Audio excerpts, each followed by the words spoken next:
Aéroport Félix Éboué aujourd'hui, c'est grâce à un service minimum que le ravitaillement en carburant des avions est assuré. Après un débrayage vendredi dernier, les salariés du GEPA qui assurent ce service ont lancé un mouvement de grève reconductible. Selon le syndicat UTG, le mouvement serait suivi par 95% du personnel. Un personnel qui se plaint de la dégradation du dialogue social dans l'entreprise et de difficultés relationnelles avec le chef de dépôt. Ça fait un moment qu'on demande la mise en place de dialogue social au sein de l'entreprise, où il y a pas mal d'atteintes personnelles aux personnes, de travailleurs assez anciens qui ont donné pas mal de satisfaction par le passé jusqu'à maintenant et qui est sacrément remis en cause. Et on attend des réactions déjà des services publics par rapport à notre situation qui est un petit peu sensible, et surtout un geste fort de notre direction qui pour l'heure ne souhaite toujours pas nous recevoir afin d'apaiser cette situation. Depuis ce préavis de grève, le dialogue semble se réamorcer. Nous n'avons pu joindre la direction, mais une réunion de crise s'est tenue cet après-midi à 16h pour examiner les conséquences du conflit dans un secteur particulièrement sensible. Une nouvelle agression a eu lieu hier soir dans les eaux guyanaises. L'équipage a été battu et ligoté quelques jours après les discussions qui avaient eu lieu entre les pêcheurs et la direction de la mer. On a des moyens qui, je pense, sont adaptés à une problématique de pêche illégale telle qu'on l'a connue jusqu'ici. Si on voit une intensification de cette pêche illégale, peut-être faudra-t-il que l'on songe à un redéploiement ou dans les méthodes que nous employons pour lutter contre la pêche illégale, peut-être la nécessité de passer à un cran supérieur. Les réponses de l'État face aux actes de piraterie et aux agressions que subissent les pêcheurs guyanais au quotidien ne satisfont toujours pas. Et cette réponse, on sait qu'elle est habituelle et ponctuelle, et donc qui ne nous satisfait aucunement, puisque nous savons que dans 10-15 jours, le dispositif risque d'être allégé. Donc nous avons demandé qu'il soit mis en place une réunion, une conférence qu'on appelle une conférence régionale sur la lutte contre le piratage, contre le pillage de nos ressources. Cette conférence aura lieu semaine 35, fin du mois d'août. Entre-temps, tous les bateaux seront vigilants, à savoir si effectivement l'État continue l'action de l'État en mer continue à se faire et s'il y a toujours des intrusions qui se font dans nos eaux. On se fait agresser chez nous. Donc nous avons été patients, nous avons été gentils jusqu'à maintenant, donc mais trop c'est trop. Donc maintenant, nous attendons qu'une réponse soit adaptée, que la réponse de l'État soit adaptée à la situation. Joël Prévost-Madère n'a pas pu rencontrer le ministre de la Pêche. Ses préconisations sur la réforme de ce secteur, contenues dans un avis au Conseil économique et social, n'en demeurent pas moins d'actualité. Elle réclame une cartographie de toutes les espèces vivantes pour mieux prendre en compte les préoccupations de la pêche en Guyane. Déjà, ce ne sont pas les mêmes espèces. Nous avons, en dehors de la crevette, par exemple, si on prend la Guyane, les espèces de poissons ne font pas partie des espèces soumises à quota. Donc, il y a déjà des différences. Il y a aussi le fait que sur certains de nos territoires, il y a un taux de pêche illégale qui est extrêmement élevé. Et lorsqu'on parle d'une des causes justement de la surpêche, il faut tenir compte de la pêche illégale. Même si la Guyane vit essentiellement de ses importations, la pêche constitue le troisième secteur économique du pays après le spatial et l'or. Le terme d'économie maritime assimilé à un ministère ne choque donc pas, contrairement à certains, la présidente de la CGPME. Je me suis aperçue que l'on considérait vraiment la pêche comme le parent pauvre en tant que secteur économique. L'agriculture, oui, tout le monde en parle. La pêche, c'est autre chose. Et pourtant, la pêche fait vivre. Rien qu'en Guyane, vous avez 1000 emplois directs et indirects. Ce n'est pas rien. Surtout dans le contexte que nous connaissons où vous avez un taux de chômage qui avoisine les 40%. Les préconisations du Conseil économique et social ont été retenues au Sénat. Il a jugé que l'application indifférenciée des règles de la politique commune de la pêche aux régions ultrapériphériques françaises y entrave le développement du secteur. Le Sénat qui estime par ailleurs indispensable que les mécanismes financiers dont bénéficient aujourd'hui les régions ultrapériphériques, qu'il s'agisse du taux d'intensité d'aide majorée ou du régime de compensation des surcoûts soit maintenu. Bateau, embarcation, navire, canot, bicoque, chaloupe, appelez-le comme vous voulez, il fait rêver. C'est un bonheur que d'être sur le bateau et de le régler soi-même et de le voir glisser juste par la poussée du vent sur les flots. Ça, c'est magique. Pour cette magie, ces 4 amoureux de la mer ont décidé de devenir skippers. Pour ce faire, le Conseil régional et le Fonds social européen financent une formation maritime à Kourou, une formation qui s'organise en 2 parties. On a du mois de mars jusqu'au mois de juin la partie mécanique, donc on apprend à piloter des bateaux à moteur. Et puis après, donc de septembre à décembre, on apprend donc la technique voile pour pouvoir donc naviguer sur des bateaux à voile avec des passagers payants à bord. Pour recevoir ces passagers payants, c'est tout un apprentissage. Savoir faire des nœuds de marin est loin de suffire. C'est long et c'est nécessaire parce qu'il y a un gros contenu à apprendre. On a bien sûr beaucoup de pratiques, mais aussi beaucoup de théories qui concernent la réglementation maritime, la stabilité, beaucoup de travail sur carte, plein de choses comme ça, beaucoup de diplômes de sécurité. Il y a un gros module à apprendre par cœur. À en croire les élèves, la partie théorique est loin d'être la plus simple. Au départ, on est un peu fâché avec les formules algébriques, les caps compas, les variations, etc.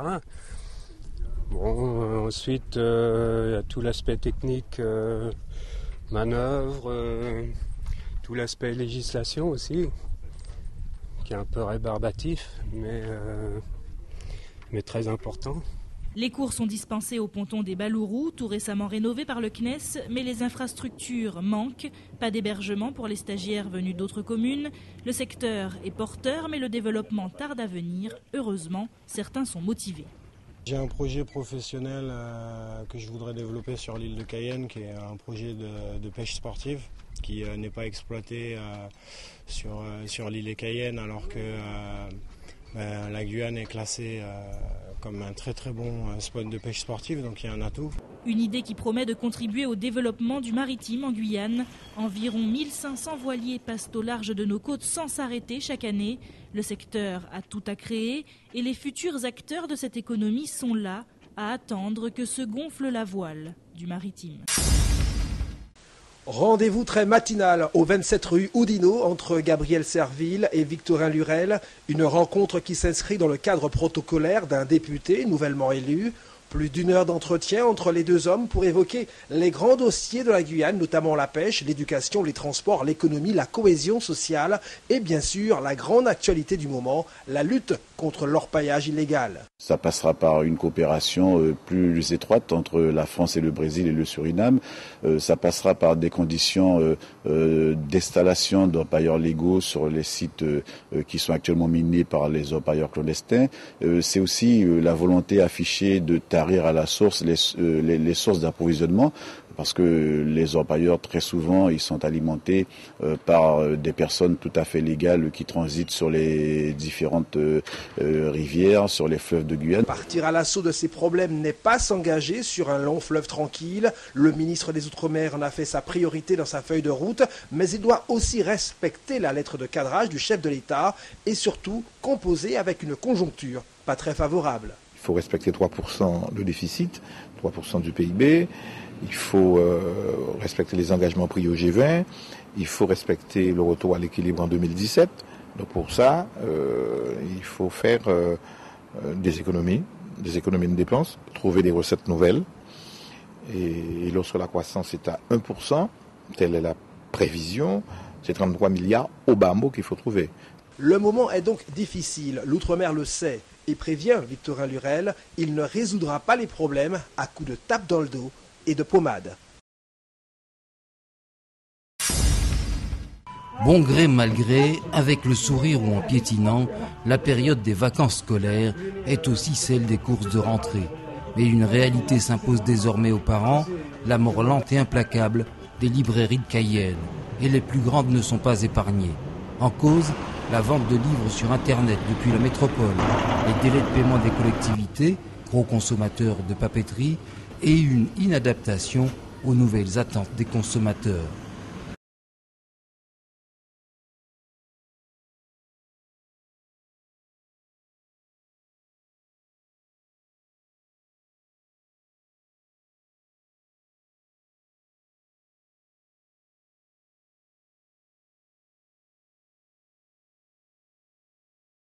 Pour répondre aux besoins d'un lectorat nouveau, les librairies qui survivent doivent varier au maximum leurs fonds et diversifier aussi les langues des ouvrages proposés.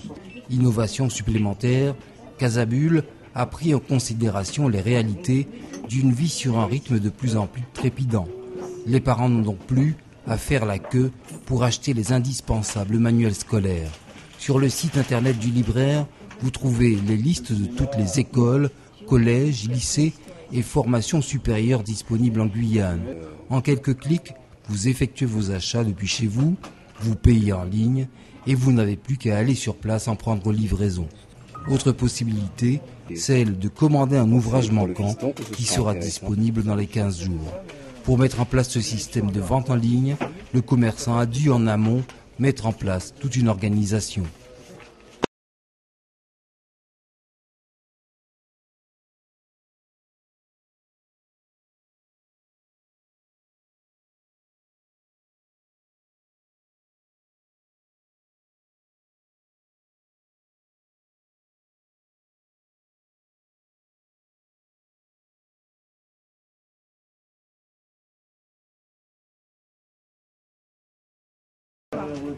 Si on vous en a pas donné, c'est que... Sachez tout de même que le prix du livre est réglementé en Guyane et qu'il ne sert donc à rien de le commander sur Internet en métropole. Mais rien ne vous empêche, au moment de prendre possession de vos ouvrages, de flâner dans les rayons de la librairie, un bonheur irremplaçable pour les vrais amoureux du livre. Et ce, en attendant que fleurissent à nouveau les bourgeons d'une saison plus clémente pour les libraires.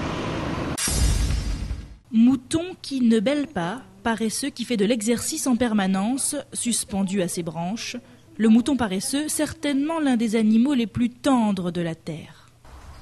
Ce sont des animaux non nuisibles, donc en fait ils vivent dans leur arbre et ils vivent dans leur arbre. Et puis voilà, ils font aucun dégât, ils sont adorables comme tout, ils font des câlins, parfois on passe à côté d'eux, parfois ils tendent le bras pour nous faire un câlin.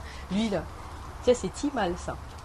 Lui, quand je parle de tout, lui, quand je vais le voir, parfois il tend le bras et puis après, hop, il me chope, enfin, il me prend et puis il vient se poser sur moi et puis voilà, parce qu'il a envie d'un câlin. C'est eux qui viennent chercher les câlins et donc voilà. C'est pour ça qu'il faudrait les sauver et, parce que c'est des animaux formidables et qui sont super quoi en fait. Cette grande amoureuse des paresseux est pourtant très active dans l'association Chouaï qui protège les deux espèces, Aïe et Uno, une protection qui devient parfois même du sauvetage. Depuis l'année dernière, de nombreux organismes nous contactent justement pour nous prévenir des différentes déforestations qui vont avoir lieu. Donc là, on repère un petit peu les terrains et on intervient au moment de la déforestation. Parce que bon, déjà, nous n'avons pas énormément de moyens pour intervenir en hauteur dans les arbres, etc. Donc on est obligé d'attendre quelque part l'action des engins, que ça soit pelleteuse ou bulldozer, pour pouvoir récupérer les animaux. La défense de ces petites bêtes attire même des bénévoles au-delà de nos frontières, comme Caroline, qui arrive de Suisse par ses propres moyens. Tout le monde sait que les animaux ont tendance à disparaître, donc j'ai envie d'aider un maximum les animaux sauvages. Et puis je me suis occupée de différents animaux, les baleines, les éléphants. Et puis j'avais vu un reportage justement sur la Guyane et sur les paresseux de Chouaï. Je suis un peu tombée amoureuse de ces animaux. J'ai téléphoné, je dis est-ce que je peux faire quelque chose dans la mesure de mes moyens. Et voilà, je suis venue. Mercredi 25 juillet, une nouvelle opération de sauvetage est organisée. Rendez-vous donné à 8h à l'entrée de la cité Concorde à Cayenne, où 10 hectares seront déforestés pour construire des logements.